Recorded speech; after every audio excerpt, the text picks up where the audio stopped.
Hello, welcome to the Road to October. I'm your host, Ryan Lorenz. In this podcast, we will navigate baseball history through the lens of the Fall Classic. In this episode, we'll be covering the seventh game of the 1903 World Series between the Pittsburgh Pirates and the Boston Americans. If you didn't listen to our previous episode about Game 6, no worries. We'll provide you a brief recap of what happened, but I recommend listening again to gain a comprehensive understanding of the events. Game 6 of the 1903 World Series was a thrilling contest that ended with the Americans tying up the series, winning 6-3. The Americans took an early lead, scoring 3 runs in the third inning. A couple of singles and a fielding error brought about these 3 runs. A sac fly in the 5th and another single brought 2 more runs home. A double in the 7th brought home a 6th run for Boston. The Pirates answered back in the bottom of the 7th with 3 runs of their own. Though this was the only scoring that Pittsburgh could muster. Bill Dineen on the mound for Boston threw 9 complete innings, allowing 3 runs on 10 hits, striking out 3. Sam Lever for Pittsburgh matched the 9 innings and 10 hits, though he allowed 6 runs and only struck out 2. Game 7 of the 1903 World Series took place on October 10th, 1903, in Pittsburgh, Pennsylvania. With the series now tied, the game would be crucial in deciding the ultimate winner of the series. There were over 17,000 fans in the stand for this game at Exhibition Park. The first pitch of the game was at noon. Let's head down to the field for the first pitch of this significant game between Cy Young and Deacon Phillippe. Patsy Dougherty steps in to start the game for Boston, but just as he had started the previous game, he grounds it to second baseman Claude Ritchie, who fields it cleanly, 1 away. Jimmy Collins, now up, drives the ball to right. He races around the bases and arrives safely at third. Chick Stahl follows up with a triple of his own, and Jimmy Collins scores. Boston 1, Pittsburgh 0. Buck Freeman then hits a ground ball to second baseman Claude Ritchie, who fires it home, trying to get the lead runner out at the plate. But Ed Phelps isn't able to catch the ball cleanly and get the tag down. Everyone is safe, and Boston adds another run to their total. Phelps is able to redeem himself for the error and guns down Buck Freeman, who tries to swipe second base. 2 outs. Freddie Parent ends the top half of the inning with a ground out to shortstop.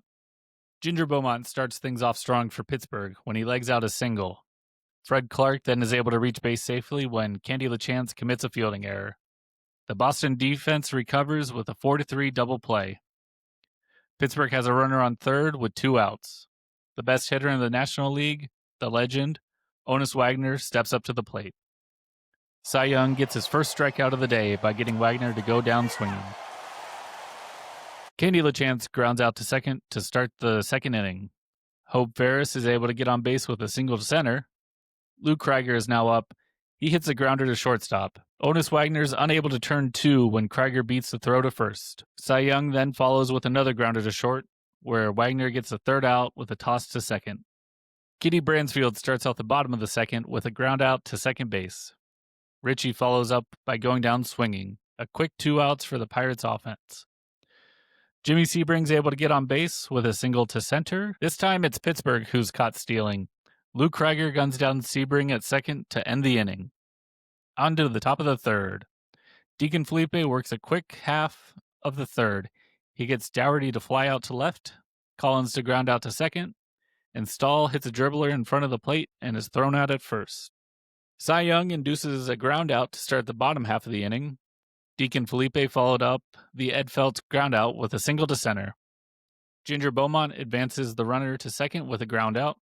The Pirates have a runner on second with 2 outs. Fred Clark reaches base next when he hits a ground ball to third base, and the typically outstanding defender Jimmy Collins commits a throwing error. The Pirates are now looking to strike. Cy Young dashes the hopes of the Pirates when he gets another strikeout to end the inning. The Boston offense gets off to a hot start in the top of the 4th. Buck Freeman hits a screamer into center field and turns on the afterburners. He slides safely into third. Freddie Parent gets the run across when he grounds out to Honus Wagner. The Boston lead is now 3. Deacon Phillippe gets his second strikeout of the day when Candy LaChance goes down swinging. 2 outs. Hope Ferris then hits the second triple of the inning. Lou Krieger comes up clutch and hits a single to right field, scoring another run. The rally ends with a Cy Young flyout to center field. Pittsburgh looks to answer back with some runs of their own. They don't start their half of the inning strong when Honus Wagner grounds out to short. However, Bransfield drives the ball to left field and is off to the races. Bransfield ends up at third safely. Ritchie gets the run across with a ground out to third. The score is now Boston 4, Pittsburgh 1. Jimmy Sebring then pops out to end the inning. As we move on to the top of the fifth, Boston lays down a surprise bunt. Deacon Phillippe fields the ball, but is unable to throw out Dougherty at first. Jimmy Collins advances Dougherty with a ground ball to shortstop. Chick Stahl is able to move up Dougherty to third with a ground ball to second baseman. However, Buck Freeman isn't able to get the runners across when he grounds out to first. Pittsburgh looks to shrink the lead further in the bottom of the fifth. They're given a gift when Ed Phelps reaches safely on a throwing error by Parent. Phelps advances to second on a ground out by Deacon Phillippe. Ginger Beaumont is not able to move up the runner any further when he grounds out to shortstop. Cy Young then brings about the end of the inning when he catches Beaumont sleeping at first and picks him off.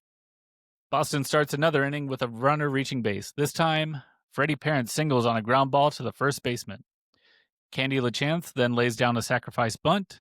Deacon Phillippe tries to field the ball, but is unable to do so cleanly.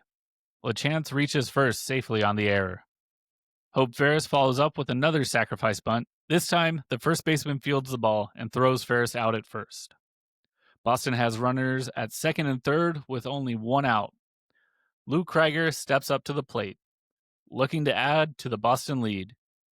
He hits the ball into the outfield grass in right field. Freddie Parent scores easily from third, and LaChance races around from second and beats the throw to the plate. Boston now leads 6-1. Cy Young is unable to do any additional damage when he grounds into a 6-4-3 double play. The bottom of the sixth starts with a bang. Fred Clark drives a ball deep to left field over the fielder's head. He races around the bases and arrives safely at third. Cy Young is really going to have to hunker down to avoid giving back any of the lead his offense just created. He does so by striking out Tommy Leach. Then, Honus Wagner's up to bat. Though he is a leading hitter in baseball at this time, he knows the value of a run and knows that there is a sure way to get a run across. He lays down a beautiful sacrifice bunt to the pitcher. Clark slides in safely as Cy Young tosses over to first to get the sure out. Young is unable to end the inning with Bransfield up to bat, who hits a single to right field. However, Ritchie does end the inning with a ground out to short. Deacon Phillippe gets 2 quick outs to start the 7th inning. Dougherty grounds out to second, and Collins lines out to second as well. Chick Stahl reached base safely with a single. However, his time on base did not last long when he was caught stealing, bringing the top of the 7th to an end. Cy Young is not able to set down the Pittsburgh batters in order in the bottom of the 7th. He does start with a ground out of Jimmy Sebring. However, Ed Phelps reaches after working a walk. Opposing pitcher Deacon Phillippe goes down swinging. Young is then able to get Beaumont to fly out to center field for the 3rd out. Buck Freeman starts the top of the 8th with a fly ball to the first baseman. Parent up next legs out a triple. This triple seems to have rattled Deacon Phillippe, who usually is a master of control on the mound. He throws a wild pitch, allowing Parent to score. The Boston lead is now 7-2. With no runners on base any longer, Phillippe regains his composure and finishes the inning by getting LaChance to ground out and Ferris to fly out. Pittsburgh's chances of decreasing the lead are dwindling. Fred Clark is able to reach base safely when the Boston first baseman commits a fielding error. Tommy Leach is unable to advance the runner when he goes down swinging, nor is Honus Wagner, who pops out to the catcher. Bransfield is able to advance the runner with a single. However, the inning comes to a close when Ritchie lines out to left field. Boston goes down quietly in the top of the 9th, except for a throwing error by Honus Wagner that allows Cy Young to reach base safely. Deacon Phillippe records another strikeout when he gets Dougherty to go down swinging. On to the bottom of the 9th, the Pirates' last chance. The offense finally comes alive. Sebring starts the inning with a single. Phelps follows up with another single. Runners on first and second, no outs. Deacon Phillippe comes up to bat and swats the ball into the center field. It finds open grass. Sebring scores. Phelps moves up to second. However, Boston's still in command, 7-3. Cy Young locks in on the mound. He induces a pop-up to shortstop, then gets Clark to fly out to left field. The runners stay where they are. 2 outs. Tommy Leach then ends the game with a ground out to second base. Final score from Exhibition Park, Boston 7, Pittsburgh 3.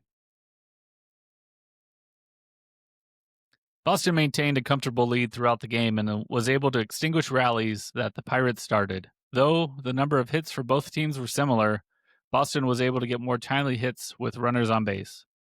Both Cy Young and Deacon Phillippe went the distance. Both teams were marred with errors and base running blunders. Boston ultimately came out on top and now has a lead in the series. I'm Ryan Lorenz, and this has been The Road to October. Join us next time as we head back to Boston for what might ultimately be the last game of the first World Series. Deacon Phillippe retakes the mound to face Bill Dineen. Until then, thanks for listening, and we'll see you next time on The Road to October.